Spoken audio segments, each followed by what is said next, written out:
the amount of work I do for the Singapore bus community and only to end up getting treated like shit.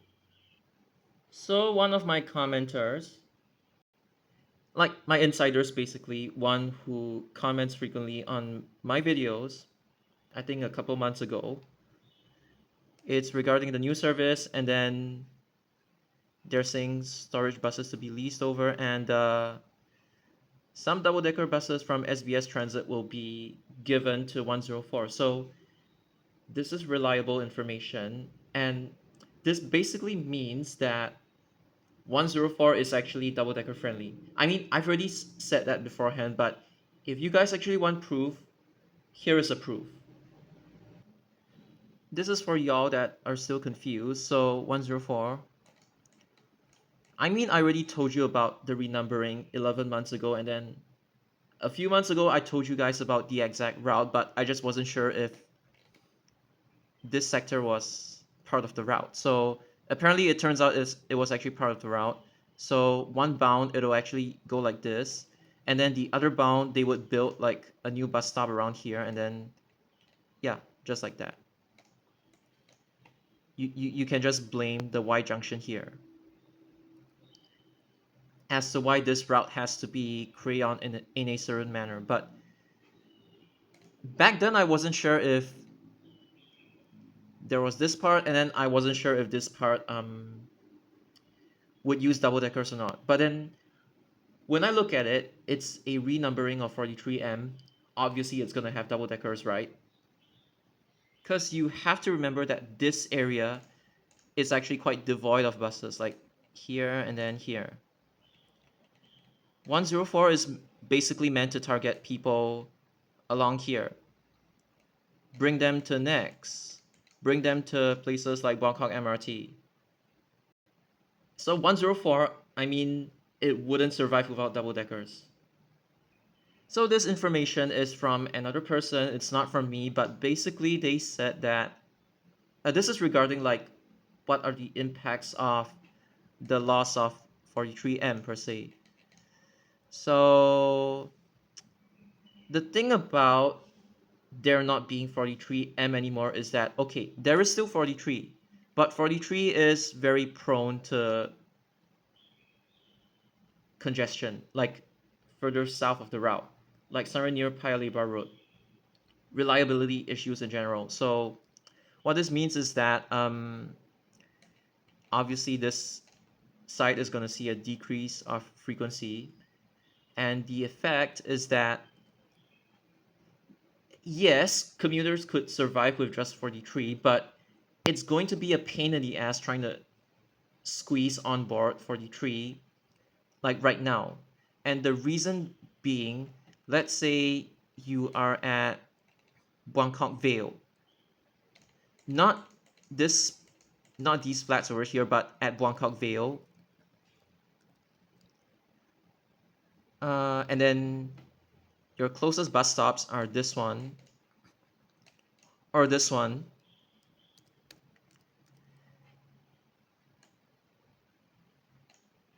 Like, especially if you live along like the fringe blocks, I would say 987C, 988A, 988B, 988C, these blocks basically. This bus stop is considered like way too far for these people, like the ones along 988. So they would have to rely on this bus stop. I mean, no problem, right? Because there is like 70, and then there's going to be like 104 here as well. So that's not really the issue. The issue is more of with, how do I put it? It's like, okay, I remember. But if you're coming from NEX, and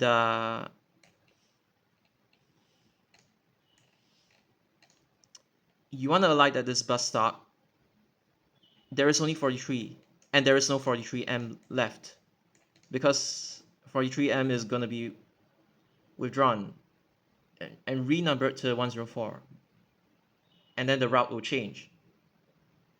This just means that like if you're coming from NEX, all you would have to rely on is an unreliable 43. So they would have to squeeze on board the buses. But 43M, when it arrives at next, people would just disembark.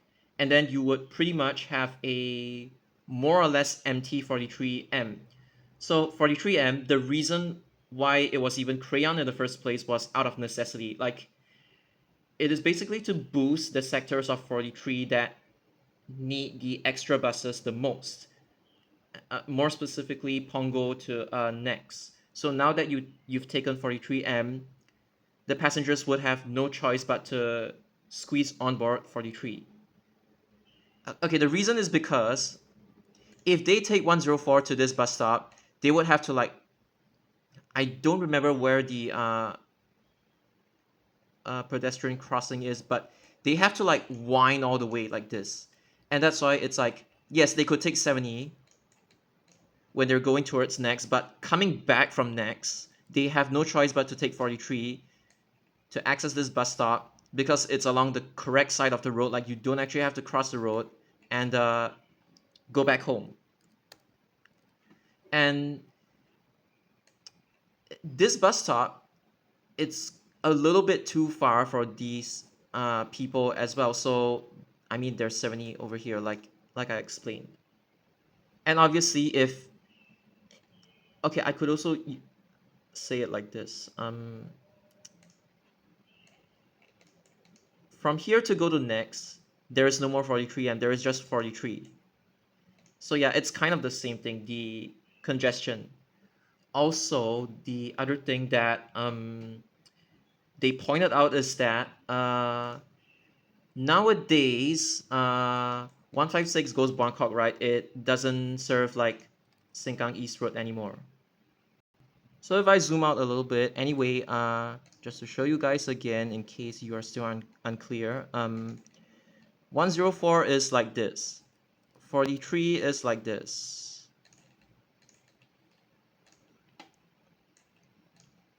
"156 used to be like this. I mean, 156 used, the current generation of 156, it used to end at Serangoon. So it was like just Boundary Road, Serangoon Central, and then into the interchange. And then in the 2000s, I don't remember the exact date, but it was extended to Sengkang. And its route was like this. And nowadays they changed it so that it terminates at Buangkok.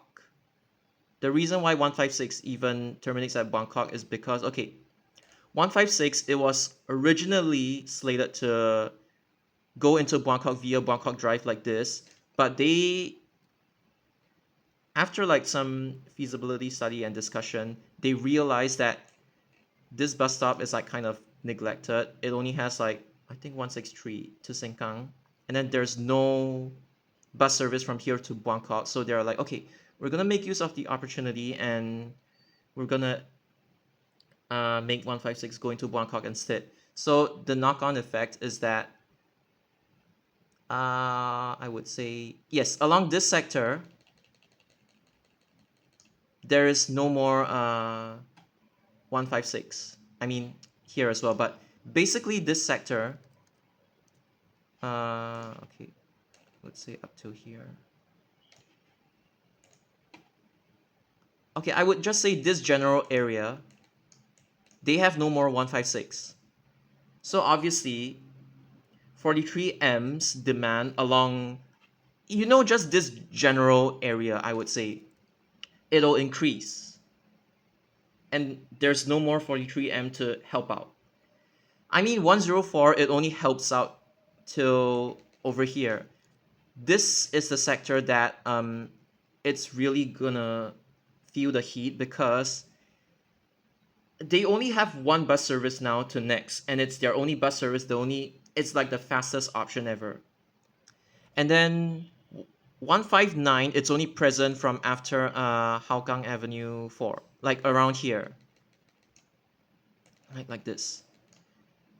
So all the more, it's like the loss of 156, the loss of 43M in general, and the fact that 159 doesn't really touch this sector at all, this sector is going to feel the heat a lot, regardless of whether they are commuting towards northeast or they're commuting towards next or like from next.